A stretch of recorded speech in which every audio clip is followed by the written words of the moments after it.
Hello everybody, welcome to F1 Grandstand. I'm Tony Craig, and if you are an F1 fan, then of course you're in the right place. Hit the subscribe button, join the community, and get involved. So, what's been going on today then? Well, this is your FP1 and FP2 roundup for the 2025 Hungarian Grand Prix. McLaren dominant, Ferrari better, Aston Martin much better, Mercedes meh, and Red Bull not great, and Max, well, he's facing or was facing an investigation for the strangest thing. Let's get into it. Okay, first of all, we're going to talk about the obvious leading championship winning team, McLaren. They are dominant. They were totally dominant as expected. It was a McLaren 1-2 in the first practice. It's with Lando Norris edging out Oscar Piastri for the top spot. Now, ahead of the first practice session, this is quite interesting actually. Aston Martin announced that a muscle issue would sideline Fernando Alonso for the hour's track time in a bid to reduce his muscular stress before the more important sessions for the remainder of the weekend. So slotting in was Filipe Drugovich, and he went into the AM24. Oh my God, it's Friday night. I've had too many drinks. The AMR25 instead of him. Now, the rookie driver was joined as a session-only substitute by Paul Aron, and that Estonian jumped into Nico Hülkenberg's Sauber. But Aron's run was to tick off one of Sauber's rookie driver outings, of which each team is mandated to run 4 of during a season. Drugovich's appearance did not count towards Aston Martin's due to him being a substitute rather than it being an earmarked rookie driver outing. But how did the rookies do? Well, both finished in the bottom 5. Drugovich in 15th, while a technical problem curtailed Aron's running to the first half of the session because his car conked out on the side of the track. Well, it didn't actually conk out. There was a problem, and his engineer said, turn it off, basically. You're done. You're done, son. That's it. You've had half a session. All valuable time, though, for a rookie, to be fair. Up front, Lando Norris set the pace from early on, laying down an early benchmark and ending with a lap time of 1:16.05. This was just over a tenth of a tenth ahead of Oscar Piastri. So the two McLaren drivers were 0.2 ahead of third place Leclerc. Now, Isaac Hadjar was a standout performer. He placed 4th for Racing Bulls. He was 0.4 of a second behind Leclerc, and then we had Lewis Hamilton in 5th. But on Lewis Hamilton, he was one of several drivers to lock up heavily into turn 1 and flat spot his tyres. Then we had Haas Oliver Bearman in 6th. The two Mercedes drivers were up next, and Kimi Antonelli put in a decent showing in FP1. He finished ahead of George Russell, and Red Bull's Max Verstappen was in 9th. Round out the top 10 was Aston Martin's Lance Stroll. So that was FP1. The only real events in FP1 worth noting was 1, Max was slow, but God, how many times we've seen Max slow in FP1 and then go and put it on pole in qualifying. But notably, the Aston Martins looked okay, Ferraris looked better, and loads of people locked up in turn 1 and flat spotted the tyres. I think Carlos Sainz did it. Lewis Hamilton did it. I mean, loads of people did it. Literally loads of people. But they're all trying to find the limits, aren't they? All trying to find the limits of the car in FP1. So pretty uneventful. Pretty dull, if I'm honest. But that's your FP1. So let's go into FP2. Lando Norris went fastest in the second practice. He was almost 0.3 of a second quicker than Oscar Piastri. Charles Leclerc rounded out the top 3. So that's basically the same positions as FP1. But this is where it gets interesting. And this is why my man Andy Cowell is up there on the screen. Because Aston Martin displayed surprisingly strong pace, ending the session in 4th and 5th. Lance Stroll, then Fernando Alonso. That's a hell of an improvement for the Aston Martins, really, wasn't it? So Alonso was in the cockpit of the AMR 25 only in FP2, because remember, Felipe Drugovich drove his car in FP1. So Alonso only got 1 hour of running today, but he still put it in P5 with a back problem. He did say, though, in his interview that they've put some, he said, airbags around him, around his back in the seat, which have worked. So he said not too much pain when he was driving the Aston. But still, why are the Astons in P4 and P5? I'll tell you why. Because if you watched my show yesterday, which was the preview show for the Hungarian Grand Prix, I told you about the fact that Aston Martin brought upgraded parts to Spa, ran them in practice, and didn't run them in the race. Hence, they were absolutely rubbish. They were wherever they finished, right near the back. They're running the upgrades. They've got the new aero bits, and I think it's mainly a new front wing. And we are seeing a marked improvement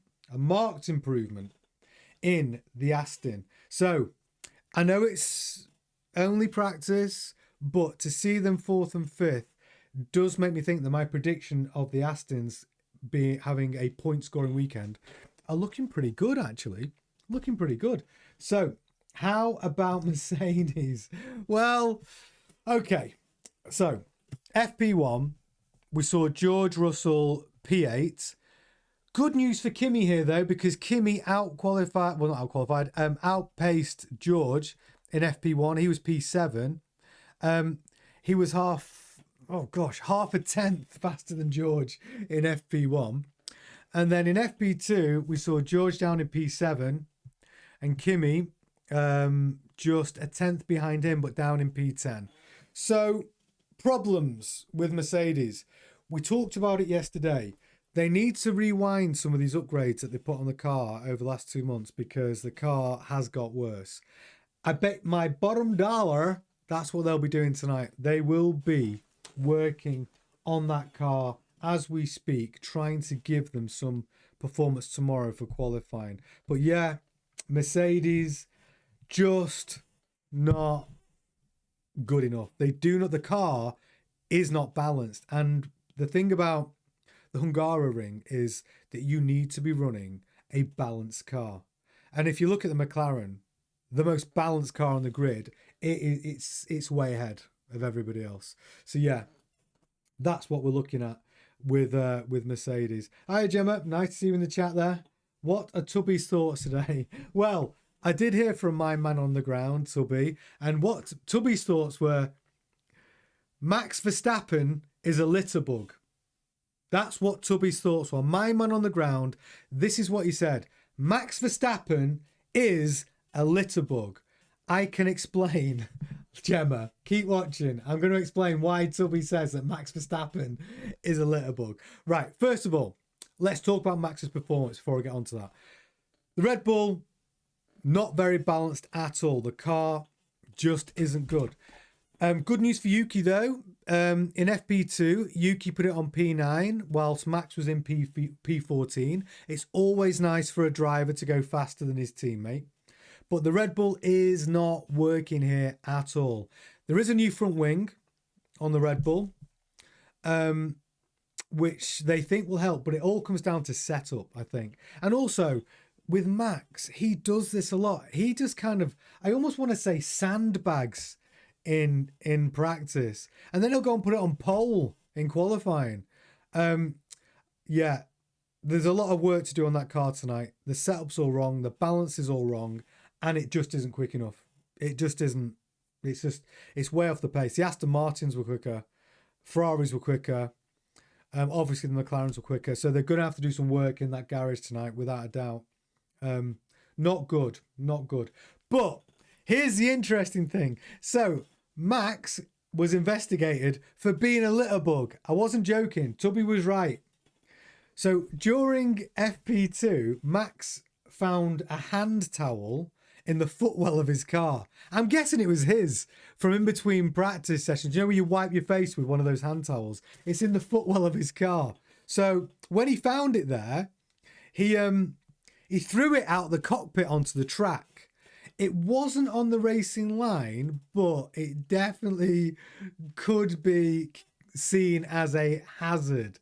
Because really, what he could have done is driven to the pits to drop off his hand towel like a good, like a good citizen, not dropping litter. But he didn't do that. He just threw it out of the cockpit. His argument is, of course, it could get caught under the pedals, and it's dangerous.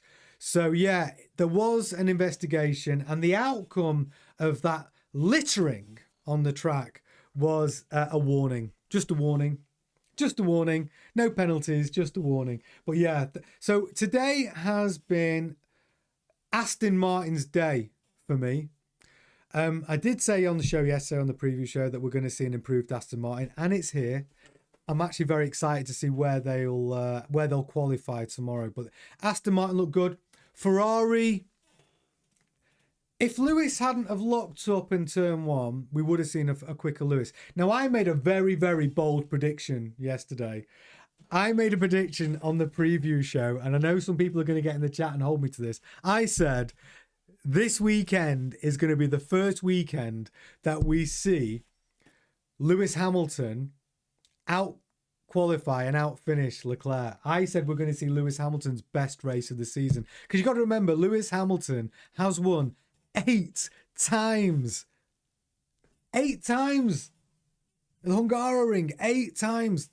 So if he can't pull a performance out of this car this weekend, then when's he going to pull a performance out? And Leclerc has been making really positive noises about the car, because he did manage to dial it in better than Hamilton did at Spa for qualifying, and obviously for the race pace he finished P3. But then we did see Hamilton with driver of the day performance from P18 to P7, absolutely outstanding. And Hamilton did say to the media that that experience of driving the car in the race, he has worked some things out about setup and performance of that rear suspension and the other upgrades, and the brakes. So I still stand by it. It's only practice, but I still stand by it. I still believe we're going to see Lewis Hamilton beat Leclerc this weekend. And I predicted Hamilton would be P3. And I'm going to change my prediction for Aston Martin, though. I said they were going to be like 10th and 11th. After looking at their pace today, I'm going to say Aston Martin are going to be 7th, 8th. Both cars in the points is my prediction. But let's see how they qualify tomorrow. What's that, Gemma? Bold prediction. Yeah, it is a bold prediction, but I do think it's Lewis's turn. I think Lewis wants to go into this break with a decent result behind him. Same with Kimi Antonelli, and I do think Kimi Antonelli has got a chance of going into the break after Hungary with a positive result. If those mechanics are working on the Mercedes right now, which I know they will be trying to find some balance in that car. They may have to sacrifice straight line speed, but who cares? It's all twists and turns. The Hungaroring, it's all about balance. It's all about rotation. You can sacrifice your top end speed for that. So yeah, get it set up for Hungary, guys. Let's see if Mercedes can actually get the car more balanced for tomorrow, because qualifying is going to be exciting. I think I tell you, Aston Martin top 10, maybe in qualifying too. We are going to see an interesting qualifying. I think we're going to see this. Is how I think it's going to go. I think it's going to be McLaren 1-2. I actually think Oscar Piastri is going to win the race, by the way, even if he's P2 in qualifying. I believe it's going to be Hamilton P3, Leclerc P4, Verstappen P5. That's my qualifying prediction, and then I think Aston Martin are going to be the best of the rest. That's what I think. What do you think, though? Tell me whether you agree with me in the chat window. I'm open for the debate. I want to know if you watched the free practice today. What did you get from it? Did you think that you'd see Aston Martin P4 and 5? I didn't. I didn't think they'd be that good. So I'm actually really pleased to see them back near the top. Let's see how they do in qualifying. But as always, have your say, get in the chat. Tell me what you think. Tell me your predictions. Tell me what you think about Kimi Antonelli as well. Do you think he's doing enough to turn things around, to keep his seat in Mercedes? Because don't forget, Bottas is there. He's there, just sat in the garage, waiting to jump in that seat. So, yeah, let's see. Let's see. Only a quick show tonight, guys. I just wanted to jump on and give you a quick roundup of what's happened during FP1 and FP2 today. So thanks for watching F1 Grandstand. Please like, comment, join the community, subscribe so you keep up to date. But the most important bit of news you need to take away is tomorrow for the Hungarian Grand Prix qualifying watch along. Join me at 3 o'clock. That's in the afternoon, not in the morning. At 3 o'clock in the afternoon, so we can watch the qualifying together. We can get in the chat window. We can discuss what's going on. We can watch all the action together. It's a great fun. The watch along was really good fun last time. Lots of banter. It was great. So join me for the Grand Prix qualifying watch along at 3 o'clock tomorrow, and let's watch the qualifying together. All right. Get in that chat window. Have your say, and I will see you tomorrow at 3 for the watch along. Have a glorious evening.